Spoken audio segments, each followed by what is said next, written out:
Hi, folks. This is Dr. Kat Schreier, WaterCitizenNews.com, your water mobile journalist. Be in the know on H2O with your mojo. And I am here with Nick Hayes from Wellntell at the Innovation Pavilion at WEFTEC. And Wellntell has got a great story to tell. Nick, tell us a little bit about what Wellntell is. Thank you, Kat. It's nice to be here. So Wellntell is a startup. We've been working on this business for almost a couple of years. We'll actually be launching commercially at the National Groundwater Association show on December 9th in Las Vegas. I hope to see you there. But what we do is we are offering up a groundwater level information system for homeowners and farmers.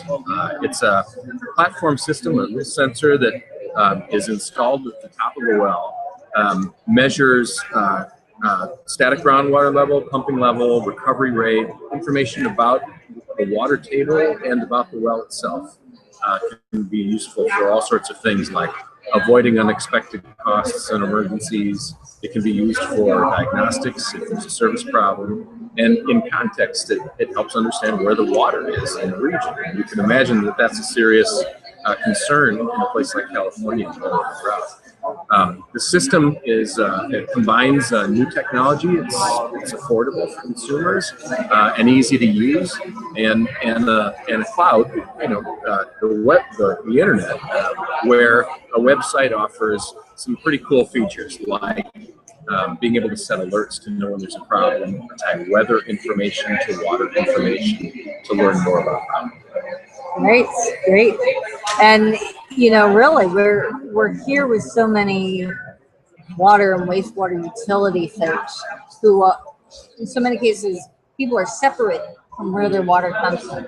But when it comes to groundwater, average everyday Joe citizens become their own water utility. They have to make their own decisions of what goes into their house. So here's some numbers. There are 12 million private wells in the United States. About 400,000 of them are in farms for irrigation reasons, and the rest feed homes, and 44 million people depend on water from under their yard to actually have a place to live. And a way to think about it is that if you have a dry well, you really can't sell your house. Groundwater in the well is equal to property value on either the home or the farm. It's even can be more of a crisis to run dry if you're a farmer with a crop, for example. So what we identified leading into this business is that really the only time anybody ever has been concerned about level has been at the time of construction. We find water by drilling. We measure the location in the well when we construct to place the pump, and then put a cap on it. Nobody has any idea after that where it is. And the fact is, 25 years ago, water was a relatively static resource. It would fluctuate with seasons, and that's about it. But what we have now is greater population density, much more irrigation, and climate change. And that's having an impact on levels. And when it has an impact on levels, the people at risk are the folks who depend on the water. So we wanted to put information about change in the hands of the folks with risk so that they'd be in a position to make sure that their interests were safe. So when you talk about levels, you're talking about groundwater levels, you're talking about how deep the water is below your house. Exactly. How deep the well has to be, how deep the pump has to be. And how it's changed in the last 3 months, either up or down, and whether or not the rainstorm made a difference in terms of recovery and all those kinds of things. Now, a lot of these are wells that someone has on their own house, but you're also talking with the utilities themselves.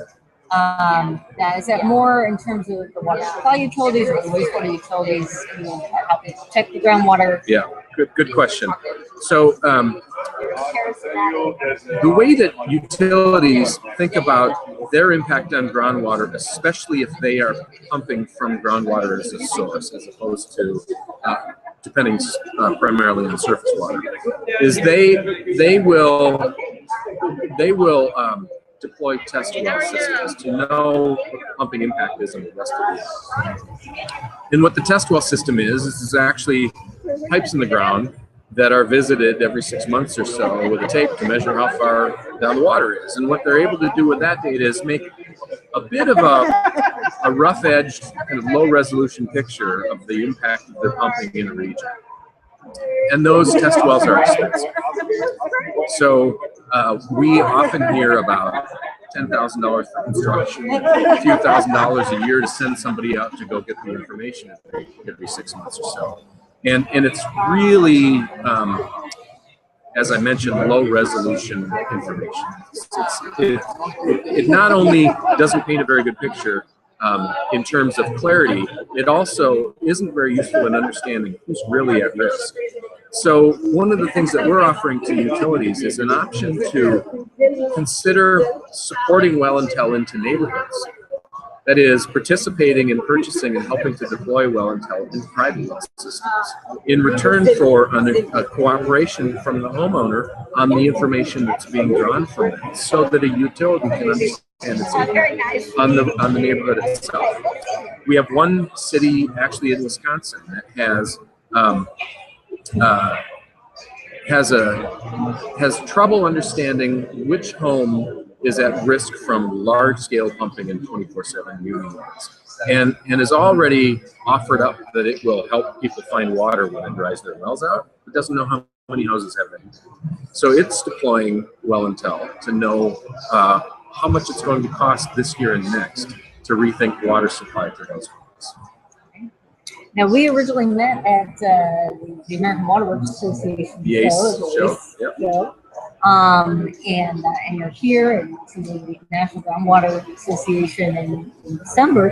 How has it helped for you as an entrepreneurial startup company to get out to these places? Well, these shows are great. I want to, if you don't mind a little plug, we're here because we were lucky enough to be a runner-up in the Imagine H2O WaterTech Global Competition back last year. Imagine H2O is an organization that's identifying new and upcoming companies and technologies and doing a terrific job of helping spread the word about all these great ideas. And as a runner-up, we were able to go to ACE. We're here in the Innovation Pavilion as one of the featured companies, and we just think Imagine H2O has been, we call it the gift that keeps on giving. We meet so many people, we see so many folks who have similar goals in terms of using technology for good reasons. It really is inspirational actually to be here, and of course we meet customers.